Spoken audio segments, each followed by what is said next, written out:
June 4th, 1942. The morning sky above the Pacific is almost peaceful.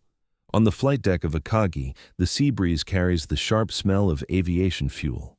Sailors move quickly, but not frantically. Bomb carts rattle across wooden planks. Armor-piercing bombs sit exposed beside torpedoes that have just been rolled back below deck. Aircraft stand in tight formation, wings folded, engines silent, waiting. Below them, in the hangars, fuel lines snake across the steel floor. Mechanics shout measurements. Ordnance crews sweat under dim electric lights. Planes are being rearmed. Again. The Imperial Japanese Navy's most elite carrier force is preparing to strike Midway Island for a second time. The operation is proceeding exactly as planned. Then, a lookout screams. High above, almost invisible against the glare of the sun, tiny specks begin to grow. American dive bombers. They are not supposed to be here. For 6 months, this fleet has dominated the Pacific. Pearl Harbor. The E. Philippines. The Indian Ocean. Every opponent outmaneuvered, every gamble rewarded. No equal, no defeat. And yet, in this single suspended moment, 3 of the most powerful carriers in the world are dangerously exposed. Fuel lines stretched, bombs stacked, fighters out of position. How did the most experienced carrier force on Earth arrive at this exact instant, so unprepared? This was not a failure of courage, it was a failure of belief. And in the next 5 minutes, an empire's confidence would begin to burn. 6 months earlier, the world had watched the impossible happen. At dawn on December 7, 1941, the Imperial Japanese Navy struck Pearl Harbor with a precision no one believed possible. Carrier aircraft rose from the Pacific mist, crossed hundreds of miles undetected, and shattered the American battleship fleet in a matter of hours. It was not luck. It was planning, discipline, and daring executed to perfection. And it was only the beginning. Within days, Japanese forces surged across the Pacific and Southeast Asia. The Philippines collapsed under relentless assault. British warships Prince of Wales and Repulse were sent to the bottom by carrier aircraft alone, proof that air power had rewritten naval warfare. Hong Kong fell. Singapore, thought impregnable, surrendered. The Dutch East Indies were seized, oil fields, airfields, ports, all captured in rapid succession. At the center of it all sailed the Kido Butai, the first air fleet, the most powerful concentration of carrier aviation the world had ever seen. 6 fleet carriers operating as one. Highly trained pilots hardened by years of combat in China. Doctrine refined through endless exercises.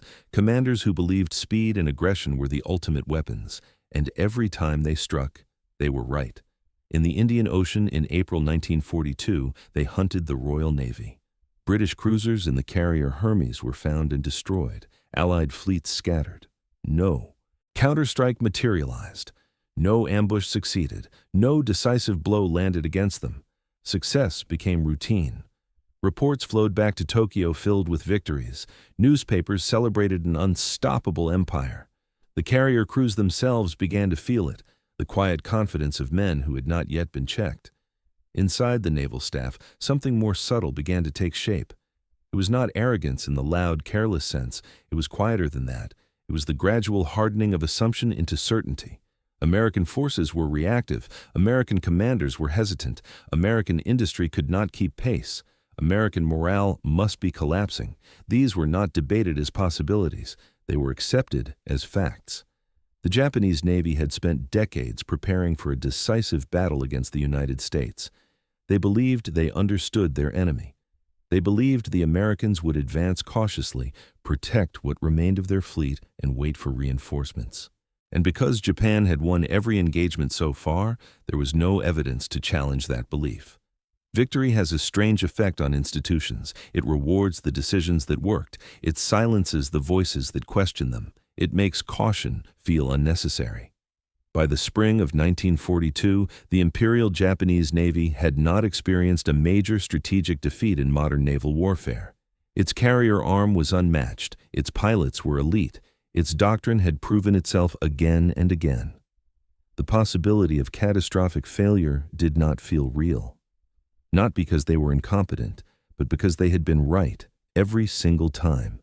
And when a force becomes accustomed to being right, doubt begins to look like weakness. By May 1942, the Japanese Navy no longer asked whether it could lose. It asked only how completely it would win. The next operation would be designed to finish what Pearl Harbor had begun, to draw out the remaining American carriers and destroy them in one decisive blow. The target would be a small, isolated atoll in the Central Pacific, Midway. By late April 1942, Admiral Isoroku Yamamoto believed the moment had come to force the decisive battle Japan had been preparing for decades.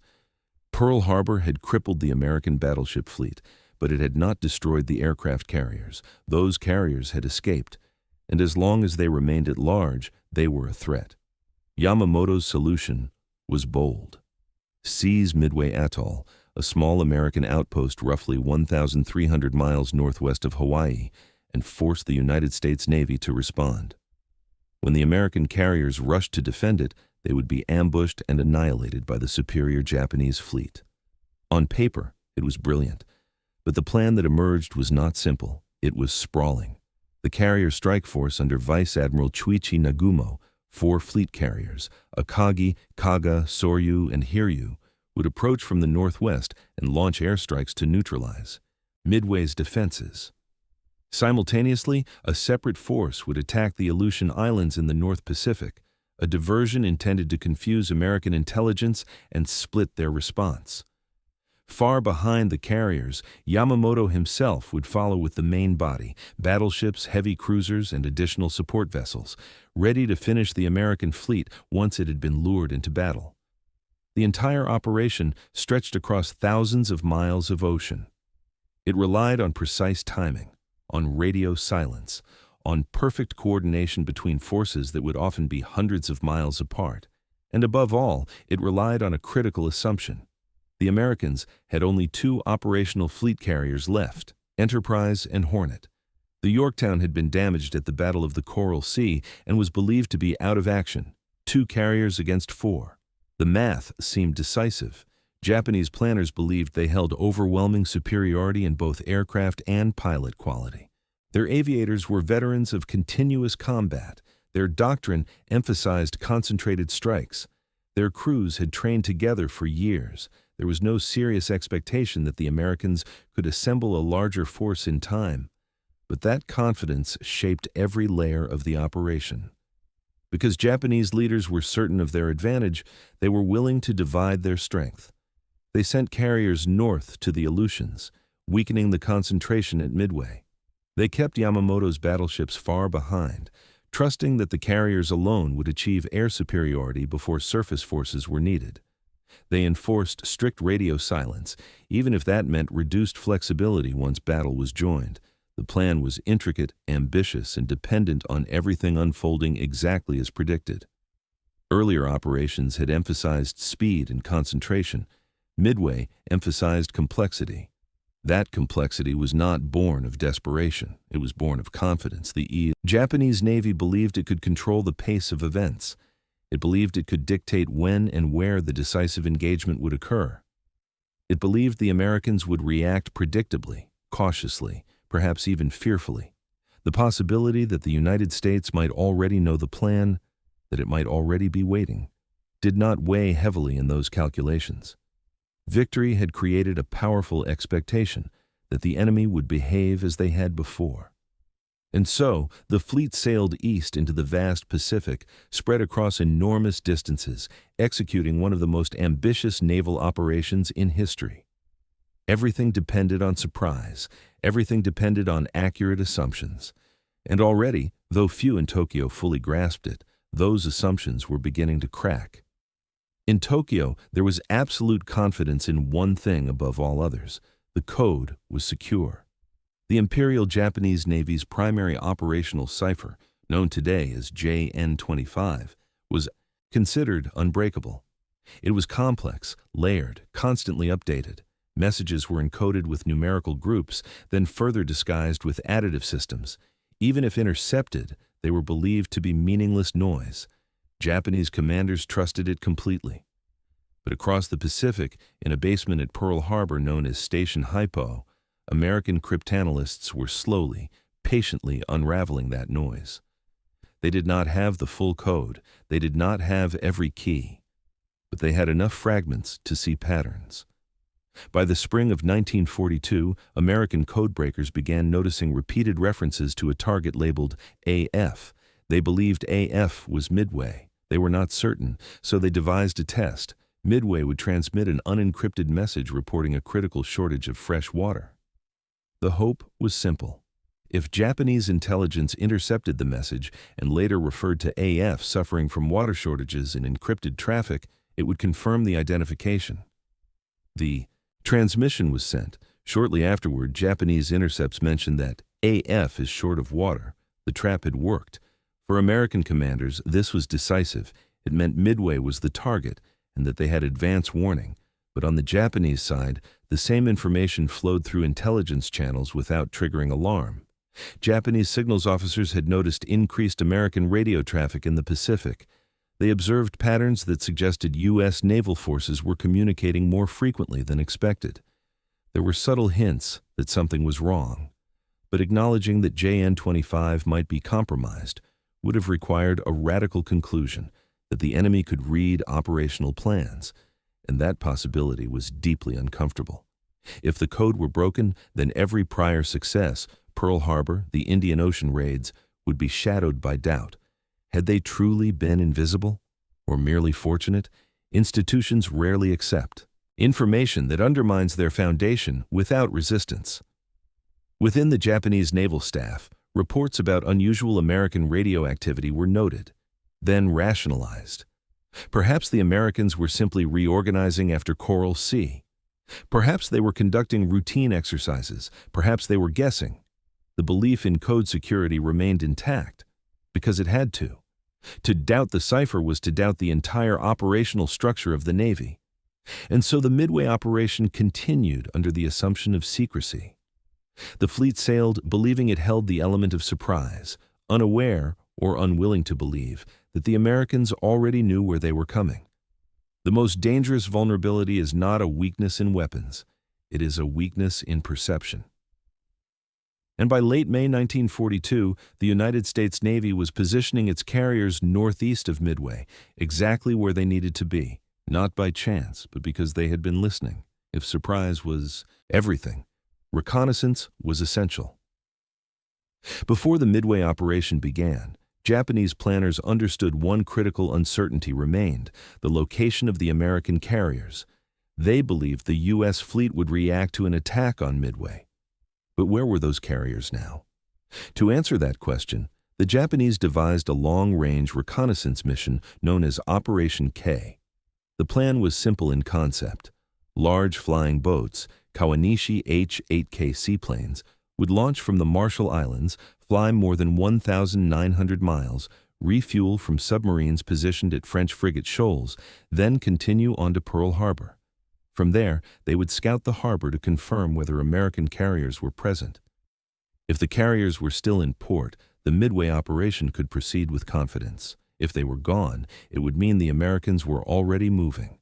It was a crucial piece of information. The first attempt in late May failed. American patrol activity near the Soryu refueling point forced the Japanese submarines to withdraw. Without submarine support, the flying boats could not complete the mission. Operation K was canceled. It was not dramatically debated. It was not treated as a crisis. It was simply set aside. The assumption remained that American carriers were either repairing damage or positioned too far away to interfere decisively.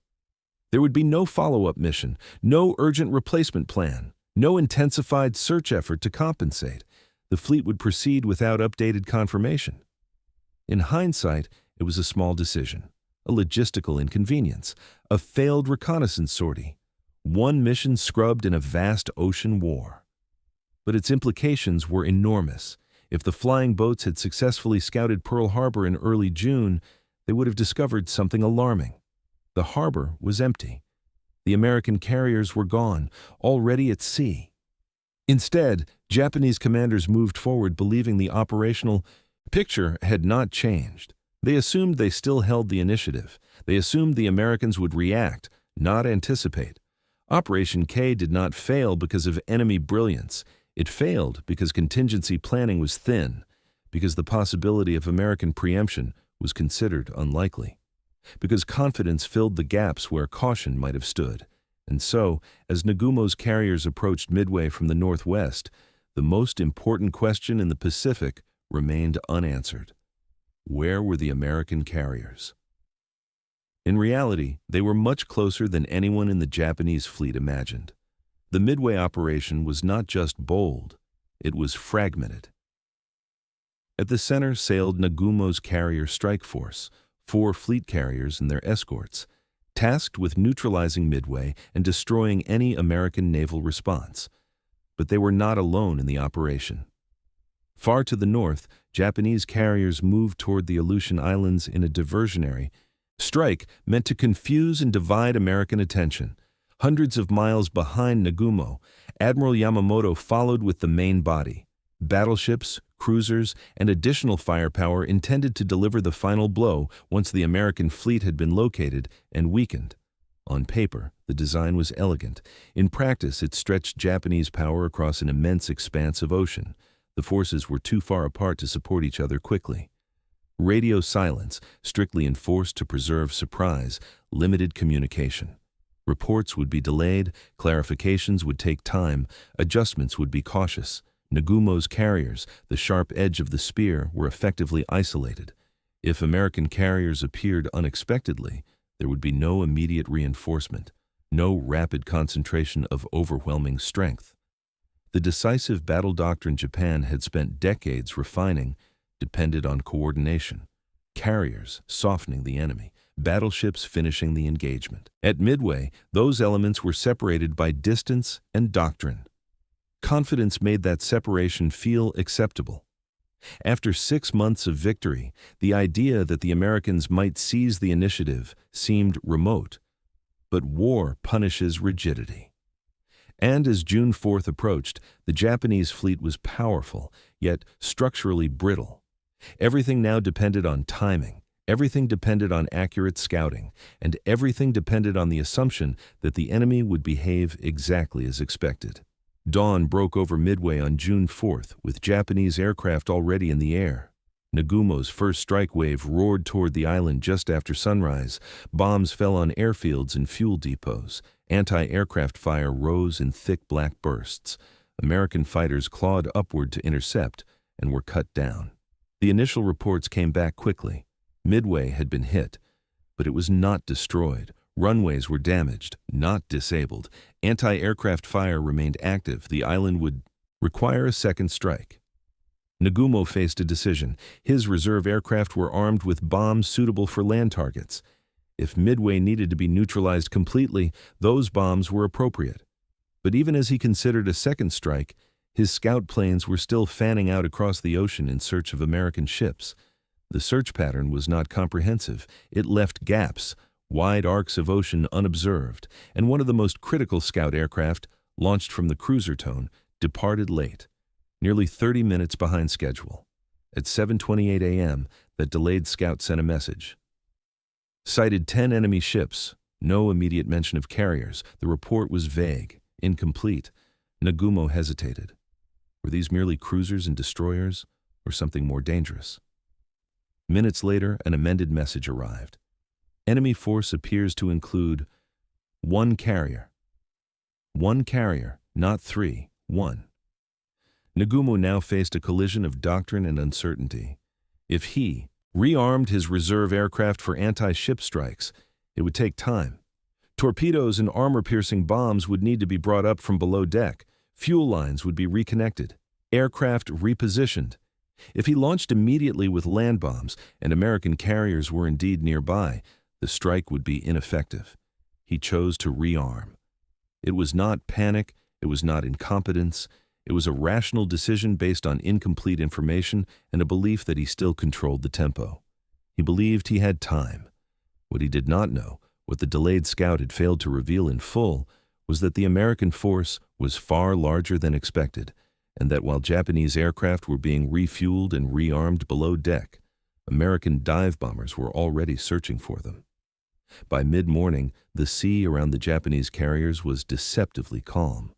The first wave had returned from Midway, reporting resistance still active.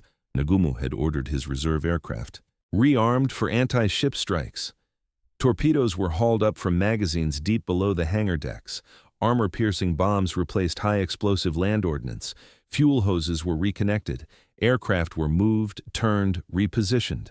Inside the enclosed hangars of Akagi, Kaga, and Soryu, the air grew thick with gasoline vapor. Mechanics worked quickly, carefully, but the process could not be rushed. Aircraft were crowded wingtip to wingtip. Bomb carts stood beside fully fueled planes. Torpedoes rested unsecured, waiting to be mounted. Above them, Japanese fighters, the famed Zero, circled at low altitude. They had already fought off several waves of American torpedo bombers. Those attacks had come in scattered formations, slow and uncoordinated. One squadron after another had been slaughtered. To the Japanese pilots, it appeared the Americans were disorganized, desperate. The combat air patrol descended lower and lower to finish off the torpedo planes skimming the waves. Ammunition ran low, fuel gauges dropped, the sky above the fleet thinned. For a moment it seemed the worst had passed. No enemy carriers had been sighted nearby. The torpedo attacks had failed. The fleet remained intact.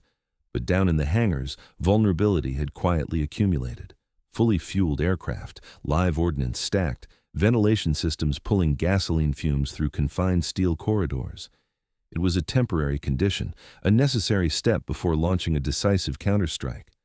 But it created a narrow window, a moment when the most powerful carrier force in the world was at its most fragile.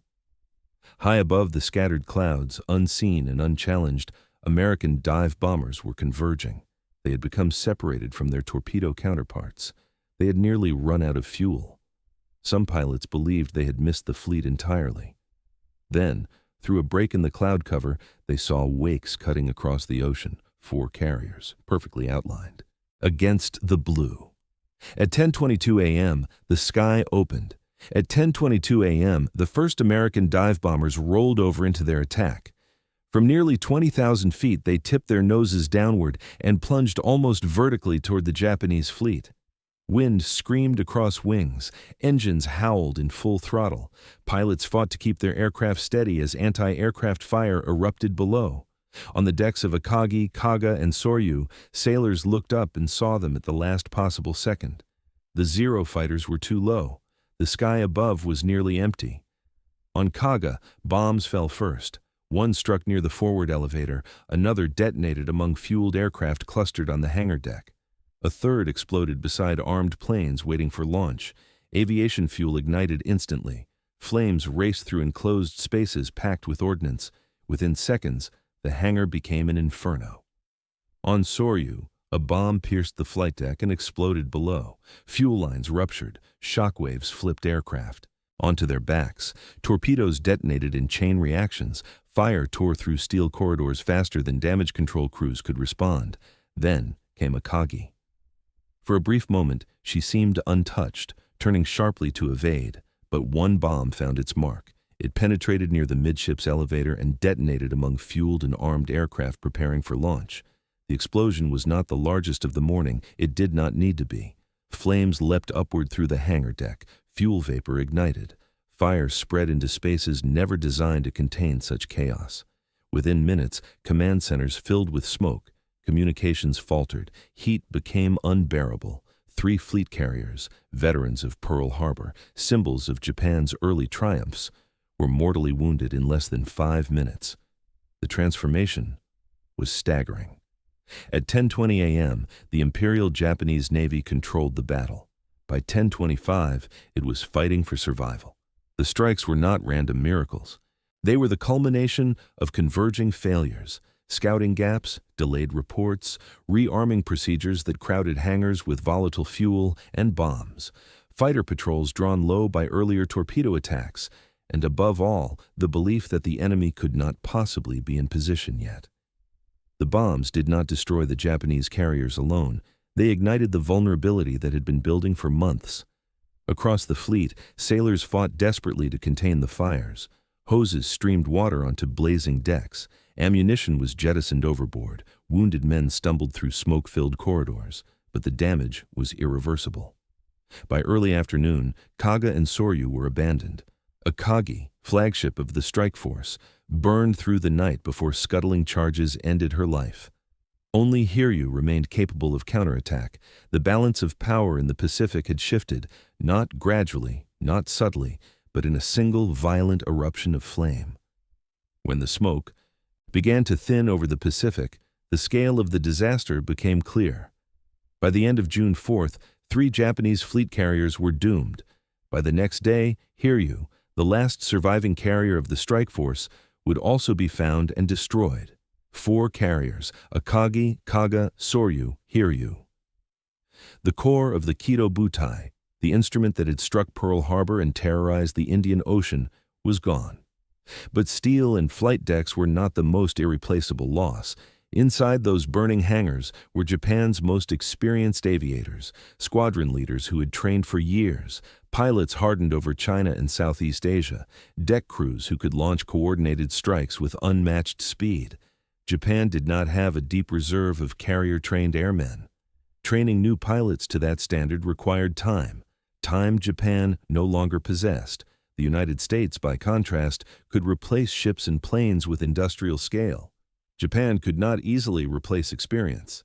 Midway did not end the war, but it ended the illusion. For 6 months, Japan had dictated the tempo of the Pacific conflict. After Midway, it would fight increasingly on the defensive. The initiative shifted. The aura of inevitability evaporated. What was lost at Midway was not only 4 carriers, it was momentum, it was strategic confidence, it was the belief that victory was preordained. When the surviving Japanese ships turned west and disappeared into the horizon, the Pacific did not look different. The ocean was as vast as ever, the sky as open, the war far from over. But something fundamental had shifted. Midway is often remembered as a story of American courage, and it was. It is remembered as a triumph of intelligence, and it was. It is remembered as a miraculous convergence of luck, and there was luck. But beneath those elements lies something quieter. The disaster at Midway did not begin at 10:22 a.m. when the dive bombers fell from the sky. It began months earlier. It began when victory stopped feeling temporary, when success hardened into certainty, when contradictory signals were explained away rather than explored. The Japanese Navy had the tools to avoid catastrophe. It had scouts, it had intelligence intercepts, it had operational experience unmatched in the world. What it lacked in the end was doubt. Doubt is uncomfortable. It slows decisions, it forces reconsideration, it challenges authority, but it also protects against illusion. At Midway, assumptions went unchallenged. The code was believed secure. The Americans were believed weakened. The timeline was believed controlled. Each belief, taken alone, seemed reasonable. Together, they formed a structure too rigid to adapt. When the unexpected finally arrived, when American carriers appeared where they were not supposed to be, flexibility was gone. Midway was not a failure of bravery. Japanese sailors fought their ships until flames made survival impossible. Pilots flew into hopeless odds. It was a failure of imagination, a failure to imagine that the enemy might see what you could not, a failure to imagine that success might conceal vulnerability, a failure to imagine that control can evaporate in minutes, and that lesson extends far beyond the Pacific in 1942. Institutions at their peak are often the least prepared for reversal, because the habits that create victory can also create blindness. Midway was not inevitable, but once doubt disappeared, disaster became far more likely. If this story changed how you see the battle, if it revealed something beyond the headlines, consider supporting WW2 Tales. So these stories of strategy, consequence, and leadership continue to be told, and tell us your view. Was Midway a preventable mistake, or the unavoidable turning point of the Pacific War? The ocean holds no answers, only reminders.